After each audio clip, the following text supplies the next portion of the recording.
You ask Tiger to solve. This deals with linear equations with one unknown. The final result is x equals 3. Let's solve it step by step. Simplify the expression. Group like terms. Simplify the arithmetic. Group all x terms on the left side of the equation. Subtract 3x from both sides. Group like terms. Simplify the arithmetic.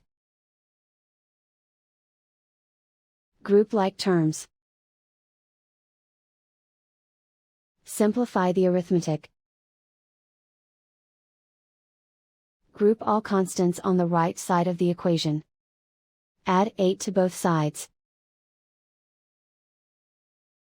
Simplify the arithmetic.